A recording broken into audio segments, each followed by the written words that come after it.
There's nothing I like about her. He's also a fox. If you haven't noticed, my husband's very, very handsome.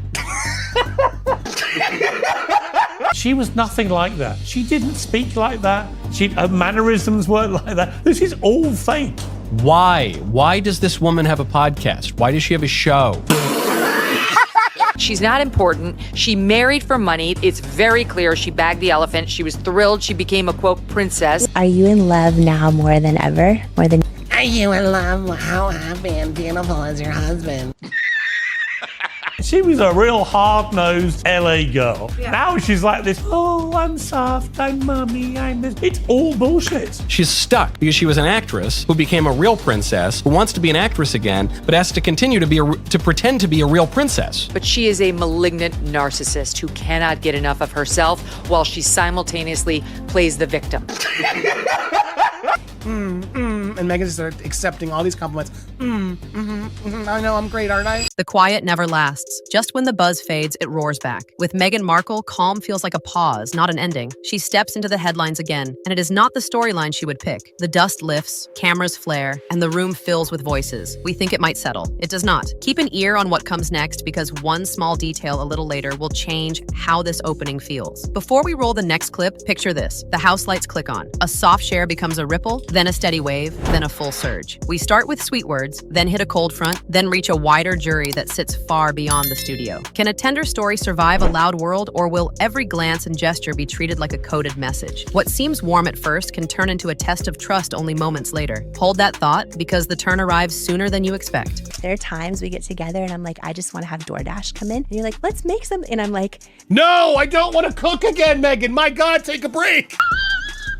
Her latest podcast move, meant to show the real Megyn, did the opposite for many listeners. Doubts grew, side eyes showed up, scoffs too. One harsh voice even tossed out a line so intense, it needed a censor. People asked if this was a fresh performance built to polish a tired image. The unfiltered style did not melt the room. It brought back talk that trust had slipped away long ago. She kept saying she had full body chills, which made the moment feel very big and easy to tease. It felt familiar. Try to steer the story, then watch it spin, and the pit gets deeper while the critics multiply. If trying to control things keeps backfiring, what happens when she stops trying to steer? Keep listening, because the next setting promises something more intimate. Everything they do seems so manipulative, calculated, PR motivated, money motivated. On the Jamie Kern-Lima show, Megyn took the mic to pull back the curtain. That was the pitch. She spoke about the real life parts, the daily weight of being a mom and a wife, and invited us into rooms where the noise drops and the masks come off. The task was simple. Step closer, see the person, not the press.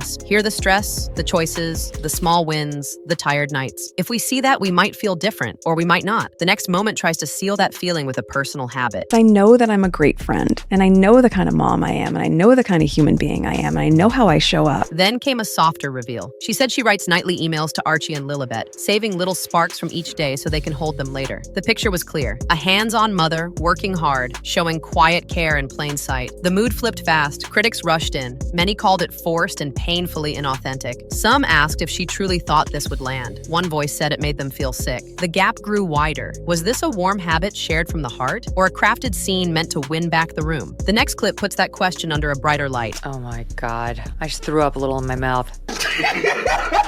People who wanted truth said they got a show. The frame-by-frame breakdowns began. Every blink, every breath. The key moment, where it looked like tears were near, drew the tightest zoom.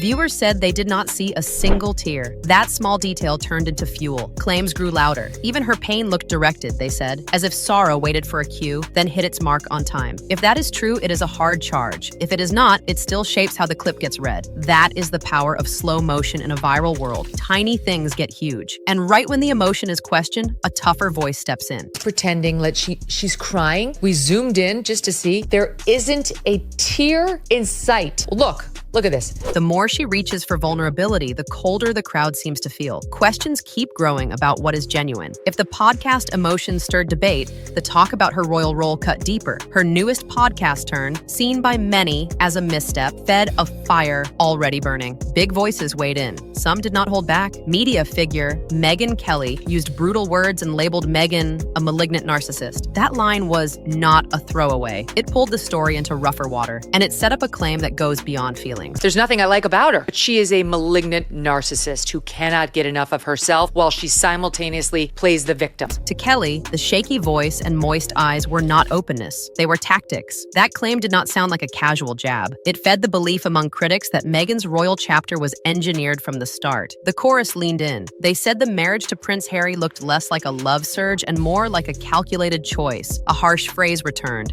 that she bagged the elephant to secure fame and fortune. It paints the romance as a climb, not a sweep of the heart. Strong words, big stakes. Now watch how an older story adds fuel to that idea. She's not important. She married for money. It's very clear she bagged the elephant. She was thrilled she became a, quote, princess. Then whispers surfaced from people tied to her ex-husband. They said Meghan kept a vision board with Prince Harry on it long before they met. She had said she was not into the royal family. They say she was. One person claimed to know the ex and repeated the vision board story, call it manifesting destiny, or a plan to reach the brightest stage. Either way, it added heat. The picture gets tougher when she keeps sounding like she must prove she is pretty enough, smart enough, or a good wife. Many say that rings false, since she is clearly beautiful and lives with serious privilege. The constant need to shape the story and chase approval leaves a bitter taste. The focus is not only on tone, it is also on the trappings. With authenticity under strain, her recent use of the royal title raised more brows. A simple jar of homemade strawberry jam became a spark when the label read Meghan, Her Royal Highness the Duchess of Sussex. The internet and talk shows pounced. A sweet spread turned into a loud talking point. The next room had its own verdict. As a working royal, you're no longer Her Royal Highness. You can't do it. Now we're learning that this came in about a year ago from her friend Meghan sent a care package to. She was caught red-handed using Her Royal Highness. That is a title that was stripped from her. This is something that she is not allowed to use. On The View, the reaction was blunt. Some called it cringe without pause. Co-host Alyssa Farah Griffin said it felt odd that a private gift carried such a formal title. What could have read as a warm gesture looked curated, like a signature placed to signal status. The sweetness got buried by the label. When a small thing looks like a brand stamp, it stops feeling small. It starts to feel like a message. And there was one more wrinkle waiting. I find it a little bit cringe to give a gift to a close friend and sign it Her Royal Highness. Whoopi Goldberg cut it short with, "Wake me up when you are done." Even Sunny Hostin noted the title is technically still hers, yet said putting it on Jam Notes dragged the spotlight to the breakfast table. This was not only about jam. It touched reported guidance tied to the late Queen Elizabeth, limits on how Harry and Meghan could use their HR titles, especially in public or commercial spaces. A tiny jar raised bigger questions about lines and rules and how far a name should travel. Those questions echo as the talk shifts to her streaming work. Her and Harry facing a ton of scrutiny over the fact that they just used Duke and Duchess of Sussex, when really they're not even supposed to be doing that. Top it all off, she is literally using HRH in private, which is just even weird. People read it as a cling to a title she once seemed ready to drop, or as a soft push against protocol that guards the crown. Meanwhile, the big projects have not worn a crown of their own. Her jump to Netflix was sold as a strong return, a chance to shape her image and build uplifting shows. The rollout did not land with joy among critics. The hyped docuseries drew waves of harsh reviews. There was chatter about lifestyle or cooking plans, maybe pie baking or fancy cheese boards, and those ideas drew more eye rolls. The Daily Telegraph called one series queasy and exhausting. Others echoed that take. They said the work felt forced and fake, like gloss laid over cracked glass. The promise was spark. The mood felt strained. And then a sharp outside comment raised the volume. They want her to appear demure, modest. But the act of making a TV show about herself is not modest. A celebrity chef said he got warned about legal action from Netflix after calling her series painful to watch. That claim sounded like an alarm. Off camera, the whispers grew heavier. Reports said Netflix executives were underwhelmed. That is the kind of silence you feel in big rooms when targets are missed. Insiders said the shows did not meet the giant hopes tied to a multi-million-dollar deal. People mentioned lukewarm surveys, soft completion rates, and trailers that did not reach far beyond core fans. Rumors piled up. Talk of second seasons sounded like contract housekeeping, not a wave of faith from the platform or a roar from the audience. In that world, renewals lean on hours watched, fewer cancellations, and new signups. The signs did not look strong. Yet there was one more thread that kept pulling everything back to the same point. But the content was only part of it. Many viewers felt the lens kept drifting back to Meghan, no matter where episodes began. The long shadow of self-focus has followed her for years. Critics often point to that one speech where she reportedly said to me 54 times. 54. The number lands like a drum. It can make the theme feel smaller than the speaker. They say the same current ran through the Netflix projects. Some supporters, even royal reporters, admitted the show felt oddly centered on her, like the camera never left its favorite subject. One sharp line stuck. Meghan interviewing Meghan,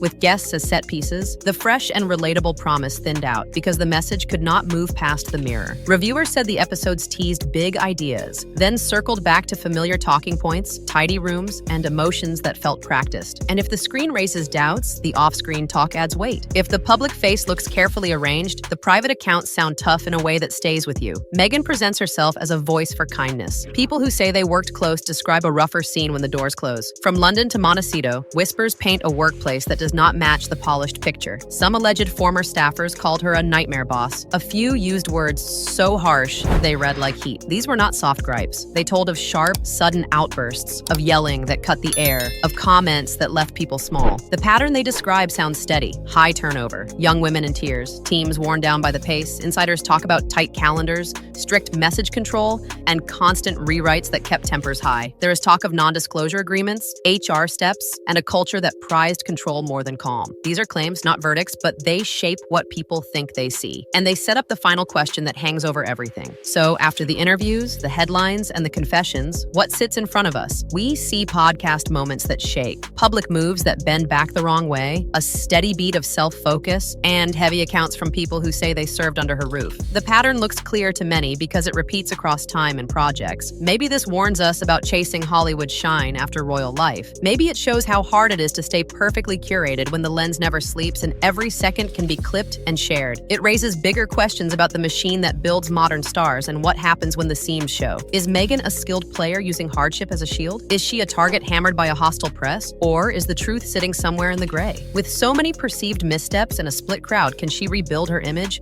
Or has the PR clock run out? Tell us where you land. Is Megyn showing her real self? Or is this a long, careful act? Share your take in the comments. We are listening. And if you think this chapter is finished, wait until you see what tomorrow brings. Full breakdown is ready. Click the video on the right to keep watching to see the 3 paths, the key pivot, and the wild card. Tap the playlist to your right to binge the full Megyn Controversies playlist.